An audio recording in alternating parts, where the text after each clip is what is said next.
Joint Statement of the Third Special General Border Committee, GBC, between the Kingdom of Cambodia and the Kingdom of Thailand at Prum, Pailin Province of Cambodia, Ban Pak Card, Chanthaburi Province of Thailand, International Point of Entry. On 27 December 2025, the Third Special General Border Committee, GBC, meeting at Prum, Pailin Province of Cambodia, Ban Pak Card, Chanthaburi Province of Thailand. International Point of Entry was co-chaired by His Excellency General T. Seha, Deputy Prime Minister and Minister of National Defense of the Kingdom of Cambodia, and co-chairman of the Cambodian General Border Committee, and His Excellency General Natafon Narkfanit, Minister of Defense of the Kingdom of Thailand, and co-chairman of the Thai General Border Committee, and with the participation of the ASEAN Observer Team, AOT, as observer. The meeting recognizes the importance of conducting discussions on the peaceful settlement of disputes in an atmosphere of trust, sincerity, good faith, fairness, and mutual respect, in accordance with the purpose and principles of the United Nations Charter, the ASEAN Charter and Treaty of Amity and Cooperation in Southeast Asia, paving the way for a new chapter of peace and cooperation between the two nations. Recalls the ASEAN Chair's statement of the Special ASEAN Foreign Ministers meeting on the current situation between Cambodia and Thailand, held on 22 December 2025 in Kuala Lumpur. Reiterates the firm commitment to refrain from the threat or use of force, peaceful settlement of disputes, and respect for international boundary and of international law, for the promotion of peace, security, stability, and prosperity in the region on the basis of mutual respect for the independence, sovereignty, equality, territorial integrity, and national identity of the respective nations. Reaffirms the unwavering commitment to full and effective implementation of the ceasefire arrangement of 28 July 2025, all other related agreements reached thereafter, and agreements reached at the General Border Committee meetings and Joint Boundary Commission meetings, as well as other existing agreements between Cambodia and Thailand. Reaffirms the shared determination to return to dialogue through and build up on the previous agreements, as well as existing bilateral mechanisms toward the cessation of all forms of hostilities, and to establish a true and sustainable peace with a firm commitment to confidence building and the restoration of normalcy and lasting peace along the border. Agrees on the following understandings and measures. First, de-escalation measures. 1.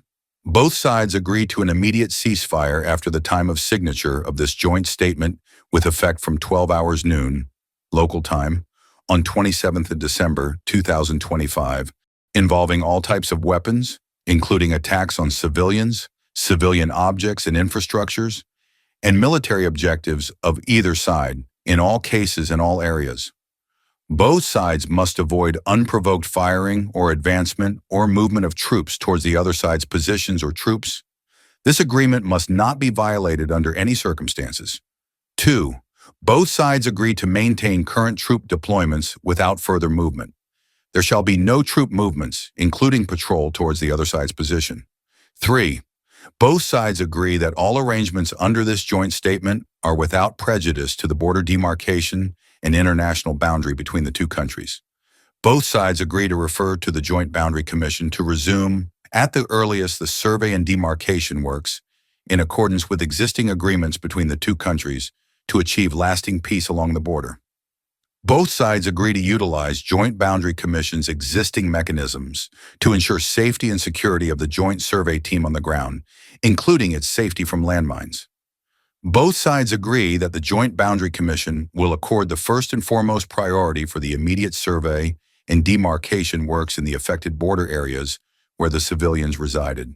4. Both sides agree to allow civilians residing in the affected border areas to return at the earliest, without obstruction and in safety and dignity, to their homes and normal livelihoods in areas within their own side. 5. Both sides agree not to increase forces along the entire Cambodia-Thailand border. Any reinforcement would heighten tensions and negatively affect long-term efforts to resolve the situation. 6. Both sides agree not to undertake provocative actions that may escalate tensions. This includes military activities to enter the other side's airspace and territory or positions as of ceasefire. Both sides agree to refrain from constructing or enhancing any military infrastructure or fortifications beyond their own side. 7. Both sides agree not to use any kind of forces against civilians and civilian objects in all circumstances. Such actions would not only endanger communities in the border areas, but also violate international law and tarnish the global image of the non-compliant side. 8. Both sides agree to refrain from disseminating false information or fake news in order to de-escalate tensions, mitigate negative public sentiment, and foster an environment conducive to peaceful dialogue. 9.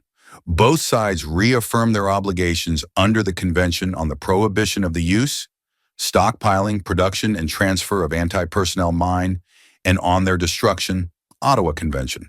Both sides will work together through the Joint Coordinating Task Force, JCTF, on humanitarian demining in accordance with the Agreed Standard Operating Procedures, SOP, to make timely progress on demining efforts along the border. 10.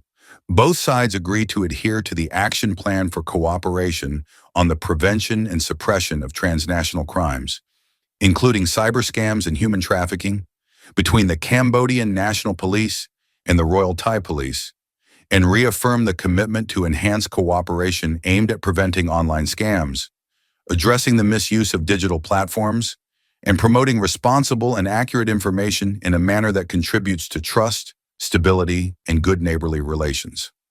11. In the spirit of the Kuala Lumpur Joint Declaration on 26th of October 2025, the 18 Cambodian soldiers will be returned to Cambodia after the ceasefire has been fully maintained for 72 hours. Second, mechanisms for the implementation and verification of de-escalation measures. 12. Both sides recognize the important role of a ASEAN Observer Team, AOT, and agree to strengthen the roles of the AOT in consultation with both the ASEAN Chair and the AOT in verifying and ensuring the effective implementation of all the measures in this joint statement. 13. To ensure effective implementation, both sides agree to utilize the Cambodia-Thailand and Thailand-Cambodia border coordination units to ensure that the ceasefire is sustained, manage situations on the ground, address incidents in a timely manner, and prevent miscalculation under the observation and verification of the ASEAN Observer Team. 14. Both sides will maintain regular and direct lines of communication between their ministers of defense and chiefs of defense forces for prompt response to urgent situations that cannot be addressed at the local level. If required, high-level representatives from both sides will meet to effectively resolve any issues on the ground. 15. The JCTF will notify respective local authorities of its own side, as well as the JCTF of another side to be aware of, and to facilitate the humanitarian demining operations in the agreed priority border areas according to the action plans agreed by both sides for smooth operation without any obstructions or misunderstanding. 16. Official media teams from both sides will maintain regular and direct communication to ensure the effective prevention and management of misinformation and disinformation. They will also ensure transparency and accuracy of news and reports to enhance mutual trust. This joint statement is signed at 10:15 hours on the date of 27th of December, 2025, in 2 original copies in the English language.